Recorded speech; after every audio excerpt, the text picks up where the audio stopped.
நண்பர்களே வணக்கம் and welcome to the 18வது எபிசோட் ஆஃப் FinWiz. இன்னைக்கு ஒரு அற்புதமான ஒரு நாள், 8ஆம் தேதி மார்ச். உலக அளவுல இன்டர்நேஷனல் விமென்ஸ் டே அப்படின்னு கொண்டாடுறாங்க. ஆன் தட் நோட், இங்க இருக்கிற எல்லா தாய்மார்களுக்கும், எல்லா சகோதரிகளுக்கும், எல்லா பெண் குழந்தைகளுக்கும், எல்லாருக்கும் என்னோட மனமார்ந்த வாழ்த்துக்கள். இந்த உலகமே இவ்வளவு பியூட்டிஃபுல்லா இருக்கிறதுக்கு நீங்க தான் காரணம். நிறைய தடவை நம்ம பேசும்பொழுது சொல்லுவோம், என் மனைவி தான் என்னோட பெட்டர் ஹாஃப்னு சொல்லுவோம். சில பேர் பெஸ்ட் ஹாஃப்னு சொல்லுவோம். அவங்க தான் வீட்டோட தலைவி, ஓகேங்களா, ஹோம் மினிஸ்டர், பினான்ஸ் மினிஸ்டர். ஆனா முக்கியமா நீங்க கேட்க வேண்டிய கேள்வி, சும்மா பேச்சுவார்த்தைக்காக தான் நம்ம அப்படி சொல்றோமா, இல்ல நிஜமாவே நாம அவங்கள அந்த மாதிரி ட்ரீட் பண்றோமா? இது ரொம்ப ஒரு ஆழமான ஒரு கேள்வி மை டியர் ஃப்ரெண்ட்ஸ். எதுக்காக நான் இதை கேட்கறேன்னு சொன்னா, பேச்சுவார்த்தைகள்லாம் நல்லாதான் இருக்கு. ஆண் பெண்ணுல இருந்து தான் வந்தாங்க. ஆனா உமன் அப்படின்ற வார்த்தையிலேயே ஆண் இருக்காங்க. இதெல்லாம் okay, we are all complementary. at the end of the day நம்ம அவங்களுக்கு அந்த எம்பவர்மெண்ட் கொடுத்துருக்கோமா ஹோலிஸ்டிக்லா எல்லா விதத்திலையும் அப்படின்றத நம்ம ஒரு யோசிக்க வேண்டிய ஒரு விஷயம். நரேந்திர மோடி சார் நம்ம பிரதமரா பதவி ஏற்றப்போ அந்த பர்டிகுலர் வருஷம் 2015 இன்ஃபேக்ட் ஜனவரி மாசம் ஒரு ஸ்கீம் ஹிந்தி ஹார்ட்லேண்ட்ல லான்ச் பண்ணாங்க. பேட்டி பச்சாவோ பேட்டி படாவோ அப்படின்னு. அதாவது நீ பொன் குழந்தைய காப்பாத்து, அவங்கள நல்லா படிக்க வைக்கணும். எதுக்காக அவங்கள நல்லா படிக்க வைக்கணும் அப்படின்னா, ஒரு பையனை படிக்க வச்சா அவன் சிறந்த மாணவனா, ஒரு சிறந்த ஒரு மனிதனா வருவான். ஆனா ஒரு பொன் குழந்தைய படிக்க வச்சா அந்த குடும்பமே செழிப்பா வளர வாய்ப்பு இருக்கு. அப்ப நம்ம இங்க ஒரு அகடமிக் நாலேஜ், ஒரு எஜுகேஷன் கொடுக்கறதால ஒரு குடும்பமே பெட்டர் ஆகும் அப்படின்னு நம்ம பேசணும் அப்படின்னா, அவங்களுக்கு பைனான்சியல் லிட்ரஸி நம்ம கொடுத்துருக்கோமா, ஈக்குவல்ஸா ட்ரீட் பண்ணணும் அப்படின்னு நம்ம சொல்லும்போது எல்லா விதத்திலையும் அவங்களை நம்ம இன்வால்வ் பண்றோமா, எஸ்பெஷலி முதலீடுகள், பண சம்பந்த விஷயங்கள் அப்படின்னு சொல்லும்போது நம்ம ஃபேமிலியில அவங்க ஈக்குவலா நம்ம ட்ரீட் பண்றோமா? நிறைய இடத்துல நான் பார்த்திருக்கேங்க, பினான்சியல் எம்பவர்மெண்ட் அப்படின்றது எல்லா பெண்களும் எதிர்பார்க்கிறாங்க, அவங்க அதை ஆசைப்படுறாங்க. எனக்கு பினான்சியல் ஃப்ரீடம் வேணும் அப்படின்னு சொல்றாங்க. அப்படின்னா என்ன அர்த்தம்? வேலைக்கு போறதுனால, அவங்க சம்பாதிக்கிறதுனால அவங்களுக்கு பினான்சியல் ஃப்ரீடம் வருதா? அவங்க அவங்களோட ஓன் ஏடிஎம் கார்டை யூஸ் பண்றாங்க, அவங்களுக்கு ஓன் பேங்க் அக்கவுண்ட் இருக்கிறதுனால ஆர் தே பினான்சியலி ஃப்ரீ அப்படின்னு பாத்தீங்கன்னா இல்ல தலைவர்களே. இன்னைக்கு நிறைய இடத்துல பாத்தீங்கன்னா women R shining extremely well. அவங்களுக்கு அவ்வளவு டேலண்ட் இருக்கு. ஆனா ஒரு குடும்பத்துல அப்படின்னு வரும்போது நிறைய வாட்டி நான் என்ன பாக்குறேன் அப்படின்னா, முதலீட்டுகள்ல அவங்களுக்கு தெரியாம இருக்கு. நான் எங்க முதலீடு பண்ணணும், எப்படி முதலீடு பண்ணணும், இல்ல என் கணவர் என்ன பண்ணியிருக்காரு, எனக்காக ப்ராபப்லி கல்யாணம் ஆகாதவங்க அவங்களோட தம்பியோ அண்ணன் கிட்டயோ இல்ல அப்பா கிட்டயோ கேட்டு முதலீடுகள் பண்றதா இருக்கலாம். ஆனா எல்லாமே கேட்டு பண்றதா தான் இருக்கு. அவங்களே சொந்த முடிவு எடுக்கிற மாதிரி இன்னைக்கு சூழ்நிலை நான் நிறைய இடத்துல பாக்குறது கிடையாது. நிறைய தடவை நான் என்ன பாக்குறேன்னா, ஃபேமிலில என்னெல்லாம் பண்ணிருக்காங்க அப்படின்ற விஷயமே அவங்க தெரியாம இருக்காங்க. ஆனா பினான்ஸ் மினிஸ்டர்னு சொல்றோமே, சரியில்லை கிடையாதா? சோ பினான்ஸ் மினிஸ்டர் அப்படிங்கும்போது செலவுக்கு மட்டும் கிடையாதுங்க, முதலீடுகளிலையும் அவங்க நம்ம பங்குதாரர் ஆக்கணும். நிறைய இடத்துல நான் பார்த்திருக்கேன், சில ஸ்டேட்ஸ்ல, சில யூனியன் டெரிட்டரிஸ்லாம் இந்த ப்ராப்பர்ட்டி ரெஜிஸ்ட்ரேஷன் லேடிஸ் பேர்ல நிறைய ரெஜிஸ்ட்ரேஷன் எல்லாம் பண்ற ஒரு இது பார்த்திருக்கேன், நான் ட்ரெண்ட் பார்த்திருக்கேன். எதுக்குன்னு பாத்தீங்கன்னா, அங்க விமென் பேர்ல ப்ராப்பர்ட்டி ரெஜிஸ்ட்ரேஷன் பண்ணா ஸ்டாம்ப் டியூட்டி கம்மி அப்படின்றாங்க. ஏங்க, ஜஸ்ட் ஸ்டாம்ப் டியூட்டி கம்மின்றதால மட்டும் நம்ம அவங்க பேர்ல பண்றோமா? ஒரு இமோஷனல், ஒரு ஒரு சென்டிமெண்டல் ரீசன்ஸ்னால மட்டும் இருக்கக்கூடாதுங்க. எதுல இன்வெஸ்ட் பண்ணிருக்கீங்க, எங்க இன்வெஸ்ட்மெண்ட் பண்ணிருக்கீங்க, எதுக்காக இன்வெஸ்ட் பண்ணிருக்கீங்க அப்படின்ற விஷயமும் அவங்களுக்கு தெரியும்ல. அந்த பத்திரம் எல்லாம் எங்க இருக்கு, நாளைக்கு நானே உயிரோட இல்லை அப்படின்னா, இப்போ எனக்கு மட்டும் இது விஷயம் தெரிஞ்சிருந்ததுன்னா, அப்போ ஃபேமிலிக்கு தெரியாம இருந்ததுன்னா, இவ்வளவு சொத்து சேர்த்து வச்செல்லாம் என்ன யூஸுங்க? நிறைய இடத்துல நான் பார்த்திருக்கேன், 2 பேரும் ஹஸ்பண்ட் அண்ட் ஒய்ஃப் ஒர்க் பண்ணிட்டு இருக்காங்க. ஒர்க் பண்ணிட்டு இருக்கும்போது அவங்க சொல்லுவாங்க, சார் நாங்க வி ரெஸ்பெக்ட் ஈச் அதர். நாங்க ஒருத்தருக்கு எவ்வளவு ரெஸ்பெக்ட் கொடுக்குறோம் அப்படின்னா, ஒருத்தர் இன்டர்ஃபியர் பண்ணிக்க மாட்டோம். சார் அவர் பணம் வேற, என் பணம் வேற. அவர் பணம் வேற, என் பணம் வேற. அவர்கிட்ட எவ்வளவு பணம் இருக்குன்னு எனக்கு தெரியாது, நான் தலையிட மாட்டேன். என்கிட்ட எவ்வளவு பணம் இருக்கும், நான் அந்த பணத்தை வச்சு என்ன பண்றேன் அப்படின்னு அவர் கேள்வி கேட்க கூடாது. இதுதான் பினான்சியல் ஃப்ரீடமா? புல்ஷிட்டுங்க இதெல்லாம். இதெல்லாம் சும்மா எஸ்கேபிசம். அப்படிலாம் சத்தியமா is not the right way of managing personal finances. இதுல மியூச்சுவலா ரெஸ்பெக்ட் இருக்கணும் அப்படின்னா என்ன அர்த்தம்? எனக்கு நீ என்ன பண்றேன்னு தெரியும், உனக்கு நான் என்ன பண்றேன்னு தெரியும். எங்க 2 பேருக்கும் நாலேஜ் ஒவ்வொருத்தரோட பினான்சஸ் பத்தி இருக்கு. இது நான் ஒரு நிறைய கேசஸ் இந்த மாதிரி நான் பார்த்திருக்கேன். ரொம்ப துக்ககரமான எனக்கு ரொம்ப it has really hurt me. என்ன அப்படின்னு பாத்தீங்கன்னா, ஒரு வாட்டி ஒரு லேடி, அவங்க 2 பேருக்கும் வந்து ஆக்சுவலா குழந்தை இருக்கல. அந்த கப்பலுக்கு, அந்த தம்பதிக்கு. அந்த ஆண் இறந்துட்டாரு. அந்த ஃபைனல் ரைட்ஸ் கண்டக்ட் பண்ணணும். அந்த அம்மா கிட்ட காசு இல்ல.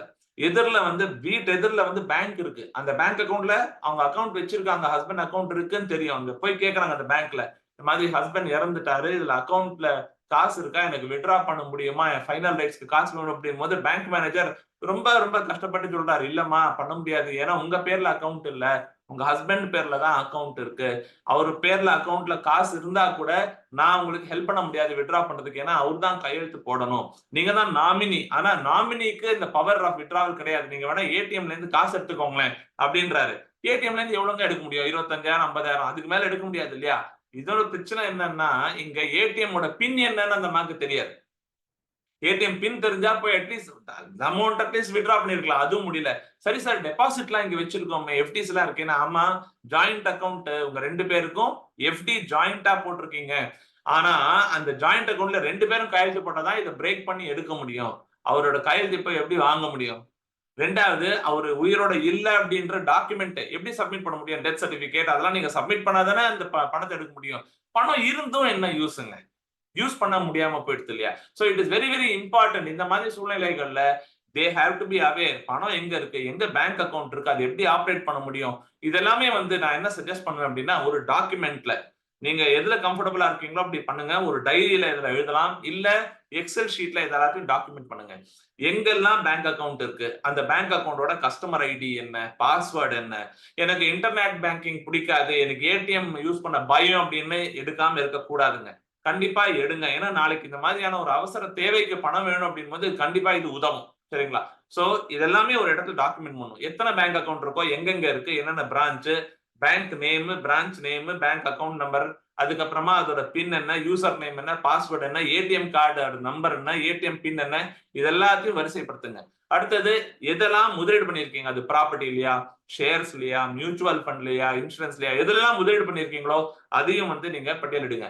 இது யார் மூலமா பண்ணிருக்கீங்க? உதாரணத்துக்கு ஷேர்ஸ்ல, மியூச்சுவல் ஃபண்ட்ஸ்ல நீங்க போடும்போது ஏதாவது ஒரு அட்வைசர் உங்களுக்கு இதை சொல்லி இருக்கலாம். டிமேட் அக்கௌண்ட் நம்பர்னா அந்த டிமேட் அக்கௌண்ட் நம்பர் என்ன? மியூச்சுவல் ஃபண்ட்ஸ்னா எந்தெந்த மியூச்சுவல் ஃபண்ட்ல போட்டிருக்கீங்க? யார் மூலமா போட்டிருக்கீங்க? அந்த அட்வைசர் யார்? அவங்களோட பேரு, நம்பர், போன் நம்பர் என்ன, இமெயில் ஐடி என்ன? அதே மாதிரி இன்சூரன்ஸ் போட்டிருக்கீங்களா? எவ்வளவு இன்சூரன்ஸ் போட்டிருக்கீங்க? எந்த விதமான இன்சூரன்ஸ் போட்டிருக்கீங்க? எந்த கம்பெனில போட்டிருக்கீங்க? பாலிசி நம்பர் என்ன? அலாங் வித் தட் யாரு மூலமா போட்டிருக்கீங்க அப்படின்றத டாக்குமெண்ட்ட ஒரு எழுதுங்க. எக்ஸல் ஷீட்ல எழுதுங்க. இதெல்லாம் எழுதும் போது அதே மாதிரி அவங்களுக்கும் சொல்லுங்க. வைஃபுக்கோ, அம்மாக்கோ, இல்லைன்னா தங்கச்சிக்கோ, அக்காக்கோ, யாருன்னா நீங்க பாத்துக்கிறீங்களோ, who are you take care. Okay, especially வைஃபா இருந்தா கண்டிப்பா வைஃபுக்கு தெரியணும். இந்த டாக்குமெண்ட்ஸ் எல்லாம் எங்க இருக்கு? இது ப்ராப்பர்ட்டி டாக்குமெண்ட்ஸா இருந்தா கூட ப்ராப்பர்ட்டி டாக்குமெண்ட்ஸ் எங்க இருக்கு? லாக்கரா இருந்தா லாக்கரோட பின் எங்க? அந்த லாக்கர் எங்க இருக்கு? இப்போ நிறைய இடத்துல என்ன ஆகும் அப்படின்னா, நம்ம வந்து போனே வந்து இப்பெல்லாம் பின் போட்டு வைக்கிறோம். பின் ஆனா வீட்டுல இருக்கவங்களுக்கு தெரியாம இருக்கலாம். பேட்டர்ன் தெரியாம இருக்கலாம். இதையும் சொல்லணும். அதே மாதிரி நிறைய சோசியல் மீடியா அக்கௌண்ட், உங்களோட Instagram, Facebook or email IDs, இதோட பாஸ்வேர்டு என்ன அப்படின்றத ஒரு இடத்துல பட்டியலிடுங்க. It is important that you document all this in a place and your better half will be better only if you tell her. அப்பதானே அது better half. இதெல்லாம் சொல்லிட்டு நம்பிக்கை இம்பார்ட்டன்ட் வாழ்க்கையில. சோ ஒரு நம்பிக்கையோட இதெல்லாம் சொல்லி இதை பாதுகாப்பா வைக்கணும் அப்படின்னும் போது, சார் ஏடிஎம் பின்ன ஏடிஎம் கார்டோட எழுதி வைக்க கூடாது.